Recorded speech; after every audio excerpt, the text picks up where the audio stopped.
ಯಾವಾಗ ವಿಶ್ವಾಮಿತ್ರರು ಅಹಲ್ಯೋದ್ಧಾರದ ಪ್ರಸಂಗವನ್ನು ಹೇಳಿದರೋ ಜನಕರಾಜನಿಗೆ ಸಂತೋಷ ಆಯಿತು.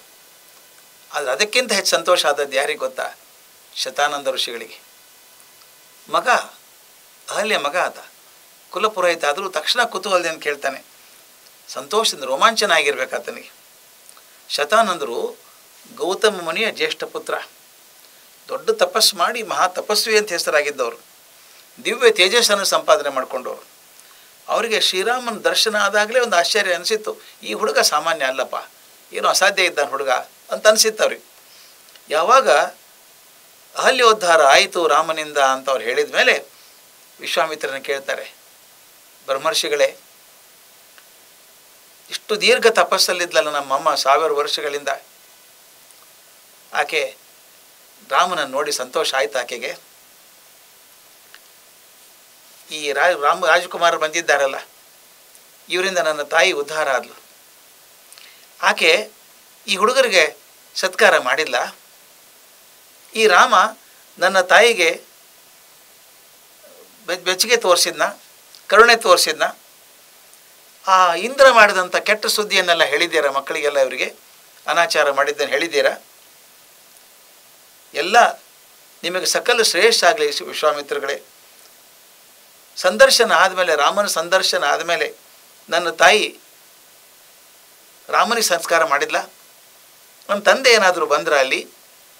ತಂದೆ ಒಪ್ಕೊಂಡ್ರ ನನ್ನ ತಾಯಿನ? ಎಷ್ಟು ಪ್ರಶ್ನೆ ನೋಡಿ. ತಂದೆ ನನ್ನ ತಾಯಿನ ಒಪ್ಕೊಂಡ್ರ? ನನ್ನ ತಂದೆ ರಾಮನಿಗೆ ಸನ್ಮಾನ ಮಾಡಿದ್ರ? ರಾಮನಿಗೆ ಆಶೀರ್ವಾದ ಮಾಡಿದ್ರ? ಏನಾಯಿತು ನಿಜವಾಗ್ಲೂ ಸ್ವಲ್ಪ ಡೀಟೇಲ್ ಆಗಿ ಹೇಳಿ, ನನಗೆ ವಿಸ್ತಾರವಾಗಿ ಹೇಳಿ. ಯಾಕಂದರೆ ನನ್ನ ತಾಯಿ ಉದ್ಧಾರ ಆಯಿತು ಅಂತ ಕೇಳಿ ತುಂಬ ಸಂತೋಷ ಆಯಿತು ನನಗೆ. 1000 ವರ್ಷ ಒದ್ದಾಡಿದಳ ನಮ್ಮ, ಉದ್ಧಾರ ಆಯಿತು. ಉದ್ಧಾರ ಮಾಡಿದಂಥ ರಾಮನಿಗೆ ನನ್ನ ತಾಯಿ ಏನು ಮಾಡಿದ್ಲು? ನನ್ನ ತಾಯಿಗೆ ರಾಮ ಹೆಂಗೆ ನಡ್ಕೊಂಡ? ಅಪ್ಪ ಬಂದ್ರ? ಅಪ್ಪ ಕ್ಷಮಿಸಿದ್ರ ನಮ್ಮಮ್ಮನ್ನ?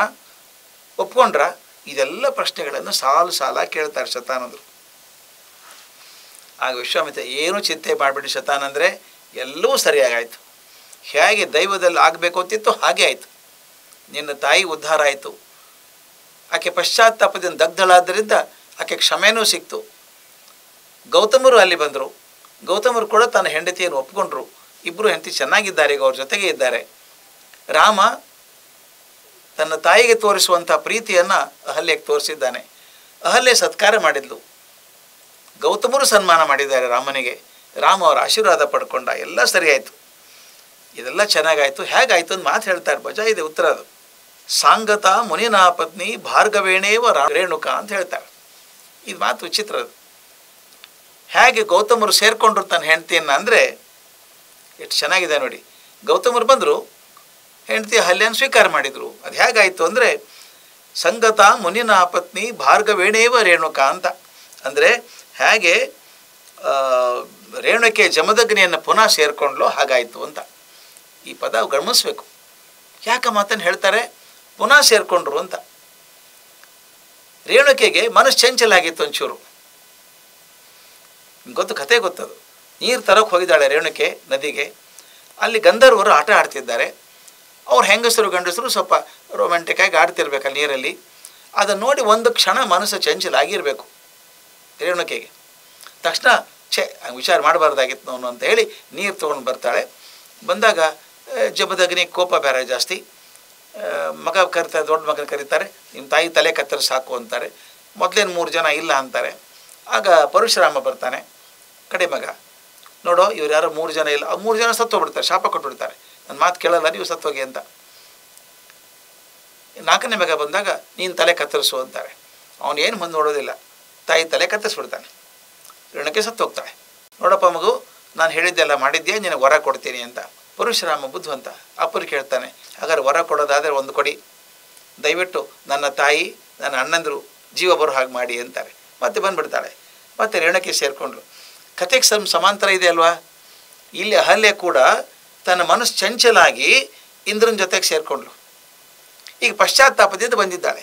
ಅಲ್ಲಿ ಕೂಡ ಒಂದೇ ಒಂದು ಕ್ಷಣ ಮನಸ್ಸು ವಿಚಲಿತ ಆಯ್ತದೆ ರೇಣುಕೆಗೆ. ದೊಡ್ಡ ಶಿಕ್ಷೆ. ಈ ಅಹಲ್ಯೆ ಮಾಡೋ ಶಿಕ್ಷೆಗೆ 1000 ವರ್ಷ ತಪಸ್ಸಾದರೆ ಒಂದು ಚಂಚಲ ಆದ ಮನಸ್ಸಿಗೆ ತಲೆನೇ ಕೊಡಬೇಕಾಯ್ತು. ಕೊಂದೆ ಹಾಕ್ಬಿಟ್ರು. ಮತ್ತೆ ಜೀವ ಬಂತು. ಮತ್ತೆ ರೇಣುಕೆಯನ್ನು ಹೇಗೆ ಜಮದಗ್ನಿ ಸೇರಿಕೊಂಡ್ರು ಹಾಗೆ ಗೌತಮರು ಅಹಲ್ಯನ ಸೇರಿಕೊಂಡ್ರು ಅಂದ. ಇಬ್ಬರೂ ಮನಸ್ಸು ಚಂಚಲ ಆದಾಗ ಶಿಕ್ಷೆ ಪಟ್ಟವರೇ ಮತ್ತು ವಾಪಸ್ ಗಂಡನ ಸೇರಿಕೊಂಡವರೇ, ಗಂಡಂದ್ರು ಒಪ್ಕೊಂಡವ್ರನ್ನ ಹೀಗೆ ಸೇರಿಕೊಂಡ್ರು ಅಂತ ಹೇಳ್ತಾರೆ. ಆಗ ಆಗುವಂಥದ್ದು ಮುಂದೆ ಅದ್ಭುತ ಇದು.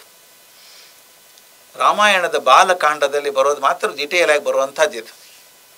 ಶತಾನಂದ ಋಷಿಗಳು ಏನು ಮಾಡ್ತಾರೆ, ರಾಮನಿಗೆ ಹೇಳೋಕೆ ಶುರು ಮಾಡ್ತಾರೆ, ನೀನು ಪುಣ್ಯವಂತಪ್ಪ ಮಾರಾಯ, ಭಾಳ ಪುಣ್ಯವಂತ ನೀನು, ವಿಶ್ವಾಮಿತ್ರರಂಥ ಗುರು ಸಿಕ್ಕಿದ್ದಾರೆ ನಿನಗೆ, ಎಲ್ರಿಗೂ ಸಿಗೋಲ್ಲಪ್ಪ ಇಂಥವರು, ಬ್ರಹ್ಮರ್ಷಿಯವರು ನೀನು ಸಿಕ್ಕಿದ್ದಾರೆ, ನೀನು ಉದ್ಧಾರಕ್ಕೆ ಬಂದಿದ್ದಾರೆ ಅವರು ಅಂತೆಲ್ಲ ಹೇಳಿಬಿಟ್ಟು, ಇವ್ರ ಮಹಾತ್ಮೆ ಗೊತ್ತಿಲ್ಲ ನಿನಗೆ, ನಿನಗೆ ಎಂಥ ತೇಜಸ್ಸನ್ನು ತಂದು ಕೊಡ್ತಾರೆ, ಯಶಸ್ಸನ್ನು ತಂದು ಕೊಡ್ತಾರೆ ಅವರು, ನಿನಗೆ ಎಲ್ಲವನ್ನೂ ಮಾಡ್ತಾರೆ ನಿನಗೆ. ಅವರು ಯಾರು ಅಂತ ಗೊತ್ತಪ್ಪ ನಿನಗೆ, ನಿನ್ನ ಪೃಥ್ವಿಯಲ್ಲಿ, ಇಡೀ ಪೃಥ್ವಿಯಲ್ಲಿ ಇಂಥ ಮಹಾತ್ಮ ಯಾರೂ ಇಲ್ಲ, ನೀನು ಎಂಥ ಪುಣ್ಯಾತ್ಮ ಅಂದರೆ ಸಣ್ಣ ಪುಟ್ಟ ಗುರುಗಳಿಲ್ಲೇ ಇಲ್ಲ, ನೀವು ಪ್ರಪಂಚದ ಅತ್ಯಂತ ಶ್ರೇಷ್ಠ ಗುರುಗಳಾಗಿದ್ದವರು ವಿಶ್ವಾಮಿತ್ರರು, ಅವರೇನು ಗುರುಗಳಾಗಿದ್ದಾರೆ, ರಕ್ಷಕರಾಗಿದ್ದಾರೆ, ನಿನಗೆ ಮಾರ್ಗದರ್ಶಕರು ಆಗಿದ್ದಾರೆ. ಈ ಮಹಾತ್ಮ ಸಾಮರ್ಥ್ಯ ಏನು ಅಂತ ಗೊತ್ತಾ ನಿನಗೆ, ನಾನು ಹೇಳ್ತೀನಿ ಕೇಳು. ಇವರೇನಾಗಿದ್ದರು ಅಂತ ಪೂರ್ತಿ ಕಥೆ ಶುರು ಮಾಡ್ತಾರೆ. ರಾಮಾಯಣದ ಬಾಲಕಾಂಡದಲ್ಲಿ ಮಾತ್ರ ವಿಶ್ವಾಮಿತ್ರ ಪೂರ್ತಿ ಕಥೆ ಬರುವಂಥದ್ದು. ಅದನ್ನು ನಾನು ಸ್ವಲ್ಪ ವಿಸ್ತಾರ ಮಾಡಿ ಹೇಳ್ತೀನಿ. ಬಹಳ ಜನಕ್ಕೆ ತಪ್ಪು ಕಲ್ಪನೆ ಇದೆ ವಿಶ್ವಾಮಿತ್ರರ ಬಗ್ಗೆ. ವಿಶ್ವಾಮಿತ್ರ ಅಂದರೆ ಕೋಪಿಷ್ಟ, ಅಯ್ಯೋ ವಶಿಷ್ಠರ ಮೇಲೆ ದಾಳಿ ಮಾಡಿದ, ಅವ್ರನ್ನ ಮಕ್ಕಳು ಕೊಂದು ಹಾಕಿದ, ಆಮೇಲೆ ಹೋದ ಮೇನಕೆ ಹಿಂದೆ ಹೋದ, ತಪಸ್ಸು ಕಳ್ಕೊಂಡ, ಆಮೇಲೆ ತ್ರಿಶಂಕು ರಾಜನ ಸ್ವರ್ಗಕ್ಕೆ ಕಳಿಸ್ತೀನಿ ಅಂತ ಹೇಳಿ ತನ್ನ ತಪಸ್ಸು ಕಳ್ಕೊಂಡ, ಈಗ ಮೇಲೆ ಮೇಲೆ ಸೋತದ್ದು ಅಂತ ಹೇಳ್ತಾರೆ. ನನಗೆ ಹಾಗನಿಸಿಲ್ಲ. ವಿಶ್ವಾಮಿತ್ರ ಬಹುದೊಡ್ಡ ಕಣ್ಣಿಗೆ ಮಾದರಿ.